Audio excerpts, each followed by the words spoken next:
Thank you, Donald.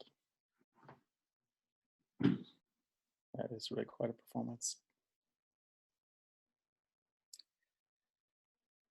Oh, this hour has moved very quickly. Yes. First of all, let me just say I look forward to your full evening length piece with Ted on food sovereignty in 2 years. Yeah, we've put together an amazing team. The farm that we're working with is super excited, super generous, and I'm really excited about what we might be able to come up with to talk about that one issue amongst so many in our world. Wow. And thank you for not just talking about it, but also singing about it. So that helps. Well, I'm much better at that actually than talking. First of all, Jason Silverman, we have to thank you for saying, let's all get together and listen to The Crossing and hang out with Donald Nally and just have a shared moment. Thank you so much for that. And let's close out tonight because, I mean, there's, first of all, everybody who's tuned in, there's just the thrilling thing about The Crossing is they've recorded almost everything. There's a torrent of stuff on YouTube. They're beautifully documented, and just please explore all their stuff because the body of work they have created is really extraordinary. As obviously you've heard the last hour, but there's way more waiting, and we've heard 3-minute excerpts of 80-minute pieces, and these pieces have this immensity of conception. And I have to say, Donald, that is really all honor to you. I mean, the ambition is so beautiful and impressive and immense, and your inviting composers to make immense statements with incredible power and commitment of your people. And it's I just want to thank you, but I also want to say is that like we have the most unbelievable team at the Crossing. The singers are incredible. The staff and the board are. Everybody just believes so much, and they show up at everything ready to go. And with that kind of energy and that kind of the energy that you just saw, that's like every day at the Crossing. So let's close with one of the most beautiful things you've ever worked on, your incredible project with ICE, 7 Responses, which took the Buxtehude meditation on the different parts of the body as a spiritual, meditation on mortality, and you invited 7 composers, to respond. And so, on the Buxtehude piece is a shock. And for people who don't know it, just go listen to it. What is the proper title of the Buxtehude? Membra Jesu Nostri. Thank you.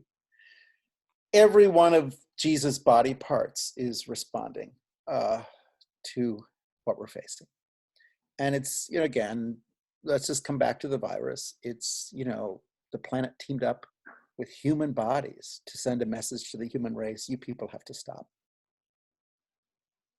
It's a message from the body. And the virus is speaking. And this Buxtehude piece gives the message from Jesus' body. And when people speak, you can ignore it. But when the body speaks, you can't ignore it. And the body is speaking. And the range of the Buxtehude piece is just is shattering, and the intensity and kind of tangible in your bones, in your flesh part of this music is amazing. And then 7 composers created their versions, and I think, as you said, Donald, it created a Wagnerian night of like 3 hours of music. It's actually 3 3/4, I think. Yeah. Oh my God. Yeah. So we do it in 2 concerts. Oh my God. Well, anyway, here is Carolyn Shaw's contribution, which is really, really exquisite and miniature, and based on 4 lines. I will hold you. I will hold you. Ever, ever will I hold you. Ever, ever will I unfold you. In medio, which is our last contribution for the time of the virus tonight. And Donald, would you just talk us through Caroline? Yeah, well, yeah, well, this was the biggest thing we'd done so far, and it was really remarkable because my idea about it was to take an ancient piece of music that addresses the suffering of another and have 7 composers respond to the music or the text and the music in Caroline's case, and to respond to suffering of others in the way that we would, in the way that they feel is appropriate to them today. And for Buxtehude, that was Christ, and all 7 composers took different paths. And Caroline's was refugeeism. And we've actually done we had an entire season around refugees. And she made her own libretto. Because she's a violinist and a singer, she knew the Membra Jesu Nostri very, very well. She played it and sung it. And so she took a little incipits from 2 different movements, and they show up. You'll hear this in medio at the end of this piece, and that is actually a kind of reimagining of Buxtehude's music. But she made a piece that says, what are these wounds in your hands? What are these wounds in our hands? And then goes on to say that she takes the Great Colossus, the poem from the Statue of Liberty, and by Emma Lazarus, and she makes it her own and builds an entire movement in which we actually get to this moment where we hear a bit of an Eric Garner moment. We're all gasping for breath, and then it moves into another place where she takes all of these figures from the Internal Displacement Monitoring Center from 2015, and you just hear these numbers getting larger and larger, and we speak them over the violin and violas doing these repetitive patterns. And finally, we come to this last movement. It's quite a short movement, which kind of summarizes this desire to hold people in our hands, to respond to suffering in that way. It's very effective. It was the first piece, again, that she did for us. It won't be the last. She's working on another one. And I'm very grateful for her honesty in writing this piece, because it's a very, very honest piece. And again, I would just ask listeners at home, please go get the recording or online, really listen to the whole piece. I mean, this is a 3-minute, crystalline, beautiful moment, but it's set up and it's built with so much power and real beauty and real vision. And again, may I thank everybody who's with us tonight. May I once again thank Donald and your beautiful artists. Jason, CCA, thank you all. Thank you for gathering us. And let's go out holding each other with Caroline Shaw.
He